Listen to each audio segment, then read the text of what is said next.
Welcome back. Another weekly report for Jazzed Fans TV. Paul Sheffield. Carson Wood. Not a great week for the Utah Jazz. Tough road trip, and it proved to be much more difficult than we had expected. Yes, we were expecting a 3-2. I said I wouldn't be surprised in anything other than the extremes either way. I was a little surprised with the performances in general. I think that's what everyone's concerned about. The two first halves of our last two games, right? Awful. I can't even believe, just looking at the box scores, looking at how everything was just stagnant from both ends of the floor. I just didn't see that coming. I expected competitive games. Wouldn't have been surprised with losses. It's how we lost that surprised me. How we lost the last two. Yeah. The last two. I mean, one thing that I did want to bring up, and I'm sure everybody's seen this because I've seen it on Reddit, I've seen it on Facebook, I've seen it on Twitter. It's the tweet from Ben Anderson, who's at Ben's Hoops. He said, the Jazz haven't practiced since November 17th. In the 14 days since, they've had 9 games, 6 road games, 6 playoff teams, 5 travel days, 4 shoot-arounds, 3 home games, 2 back-to-backs, also a partridge in a pear tree. So he made it festive. He said they're also 4-5 in that stretch. The sky isn't falling. No, it's not falling at all. Everyone, calm down. Every time. I have too many things to mute. Too many things to mute. Hey, a lot worse things could pop out than an ad for Christmas. Like what, Paul? Things that aren't going to pop up. I'm just saying. No, yeah. My dreams came true. They did not. They did not this week. No. How did that even? Go ahead. No, but I mean I better check mine.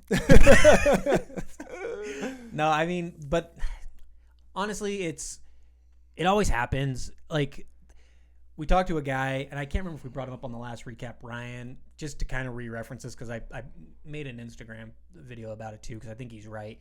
He sat by the coaches, and Quinn kind of gave full control a game like 2 weeks ago to the coach, and like they're trying different stuff out. We got new pieces. By All-Star break, I mean, we always turn something around. We always turn on. And we always, this is a super long road trip. But then we always, for the last 2 years before this one, we started off slow. Yeah. I'm not worried at all. Not like literally, after the Pacers game, I was a little worried. And then I was just like, nah. Really? Yeah, we're fine. It's concerning. We should have pulled out a win somewhere along the way. But when you read what you read, it makes a lot of sense. Like, I'm reading a lot of stuff on Twitter about trades, switching up lineups, and different people need to come up off the bench and do this and that and change things. That's not what's going to make this team win. So let me be clear on what I heard. So some of this was in jest and some of it was serious. They're talking about Donovan Mitchell. Yeah. Or Bogdanovich. Yeah. Coming off the bench in the second unit. Mm-hmm. That was the solution. That's a terrible solution. Don't suggest that. And one thing I think there is some merit to, and I think he's been honest about it, is Conley. It's a new system, and I think we're going to find out tonight because he's going to be out because we did start turning around the 76ers game when he went out and it looked like Joe and Rudy had a better pick and roll than him and Conley have. But I still feel like there's a rapport that's going to be built. But you either believe in Conley or you don't. He's shown a history of it. He's never changed teams before. Like, it's a whole new scenario. I don't know. No, you're absolutely right. And I've heard people close to the team have said that Conley is struggling with the defensive schemes, and that makes sense because it does look like on the defensive ball or the defensive side of the ball and in transition, Conley doesn't necessarily look confident, I think is an observation that I have had. But I think that stuff smooths out, and I don't think we need to worry about it too much. And again, this has been a brutal stretch. Did we perform to where we want to perform? Absolutely not. But this isn't the panic button yet. No. By any means. I mean, obviously if we're five, I think I said this last time, be 500 by the All-Star break and like if we are at 500 by the All-Star break, I would panic because then anything can happen. Uh-huh. But I definitely don't think we will be. No. We're actually we'll talk about this later. We'll talk about tonight's game and the upcoming games later. But is there any big takeaway? I don't know if we want to go game by game because there's so many, and we've got to kind of get caught up. And there's a game tonight that we got to go do. And the sad thing is they're all losses. 4 out of the 5 are losses. It's not good all the way around. I think just briefly touching, the Bucks game should have been encouraging. The first game, we lost by 4 points without Rudy Gobert, and the Greek Freak just took over in the fourth. There was no one clogging the paint, but that's a different game with Rudy Gobert in, so I'm okay with that loss. The Pacers one's maybe the worst one for me, and I know that everybody's going to point to the Raptors because of the 77-37, but I liked how we fought back on that one. Mm-hmm. We got it within 20. We outscored them in the second half, which is a consolation prize. I get it. But then also the 76ers, we went from being down almost 30 to back to single digits, and we had a shot to, make a run right there at the very end. They ended up eking it out because it was still a substantial margin. But, I mean, the fight's there. It's not like people are like the team's giving up. They're never going to give up. And they're tired, man. Yeah. The Pacers game, again, concerning, but we've got pieces. We're fine. Yeah. Fine. And we beat the Grizzlies as we should, finally, on the road. And that's what I was talking about in the earlier weeks with games that we've let slip away. That's where those games hurt now. When we actually needed to have those wins and we didn't have them. Well, I don't know. It's kind of harsh because they did score 18 one of the quarters, but I don't like them scoring 31 in a quarter. Yeah. But we also scored 18 that one of those quarters. I don't know. The Grizzlies game, we actually kept Morant. I can never say his name right. We kept him in mostly check. Jaren Jackson didn't do much. He had 3 rebounds, 4 assists, and 9 points. So we did a good defensive job there. But that's, like you said, those are the games we should have been. If we would have lost that game, I might be hovering over the panic button. If we would have gone 0-5, that would have been bad. Yeah. But we pulled out the win. And I loved the jerseys, the teal Grizzly jerseys and the Mountain Jazz. It just all was right with the world for one night. I think the only way it could be better is the Grizzlies, if we would have played the Raptors in the mountains and the Raptors were in the Raptors. That should have happened. Oh, can we talk about getting rid of the golden shower jerseys? The R. Kellys, we're calling them. R. Kellys. I'm done with them.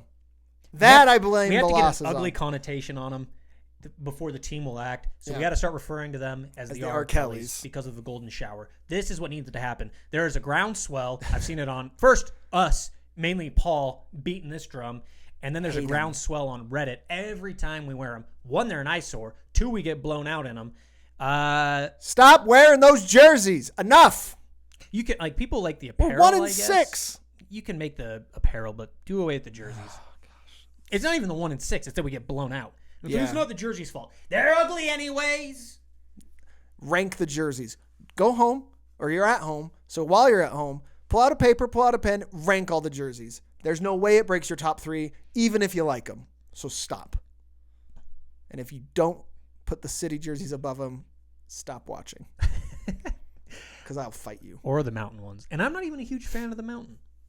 I'm a fan of childhood nostalgia. Let's get those green ones back. The one that you have the jersey of.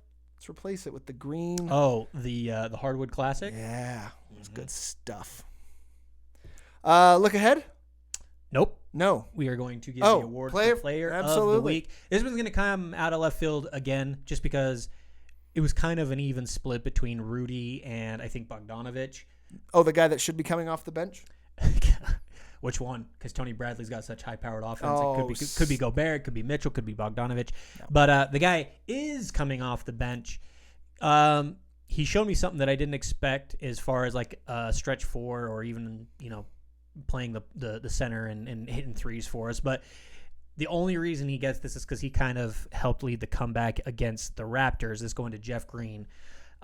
He had 19 points on like 15 minutes. And did he do much the rest of the week? No, nobody else really did. I think, but Jeff Green, you get it. Jeff Green. It's probably going to go to one of the 3 mainstays though this next week. So you get it on technicality and subjectivity, Jeff Green. But God bless you. Good game. The only one that had a good game. The only one that had a good game. Disappointing. Okay. Looking forward. Okay. So after the hardest road trip of the year, we are back at home. That's the good news. Against the Lakers. We're favored on fire. You know we're Yeah. favored by 2. I know we're favored by 2. They're coming off a back-to-back. They beat Denver last night. They're very sick. They had IVs and stuff at the Denver game. But they have the Caruso. I know. Did you see his dunk? No.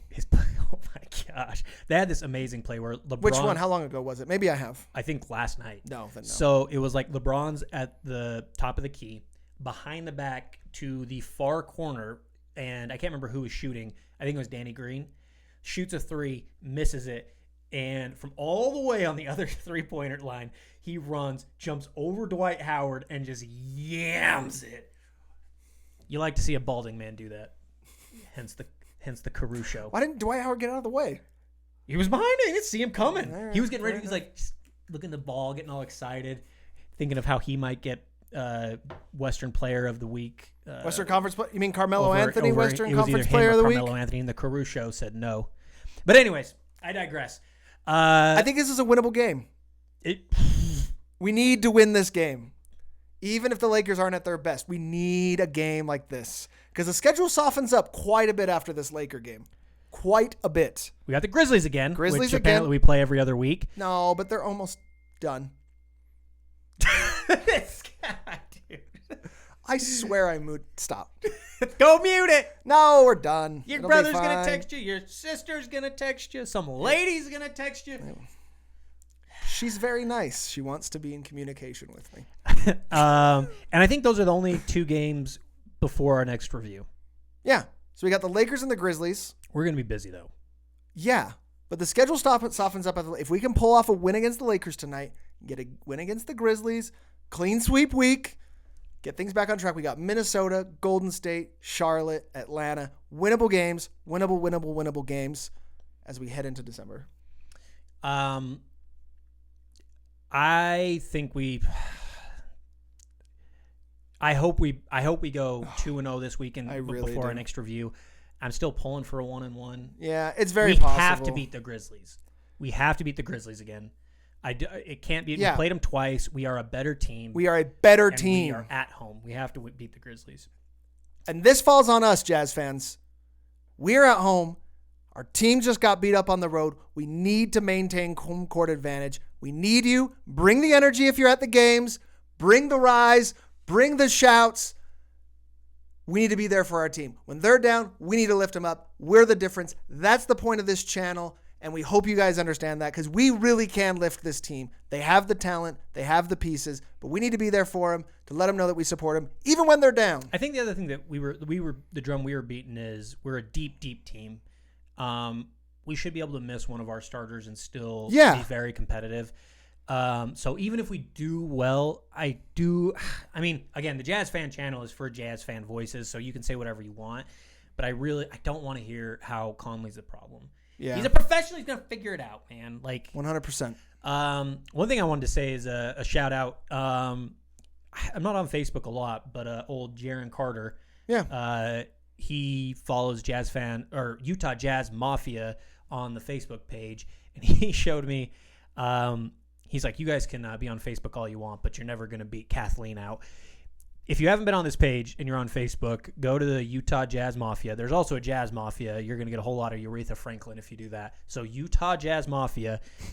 And there's this sweet old lady, Kathleen, who does write-ups from what I can tell every game. And she watches all the games twice so that she can do, I think, a post-game write-up. That's amazing. It's adorable, man. It's so great. I can't wait to retire. He's like, you're never gonna be better than Kathleen. I agree. That's the Jazz fan voice I want. No one's fighting for that. Mm-mm. But good luck. Bring the noise. Bring the energy. Let's lift this team up. Let's get 2-0, week 7 coming up. But until then, we'll see you at the game for interviews at Stockton and Malone or the Jazz Note. Check us out at Jazzed Fans TV on YouTube and also at Jazzed Fans on Twitter for all the info. Bye-bye. Later.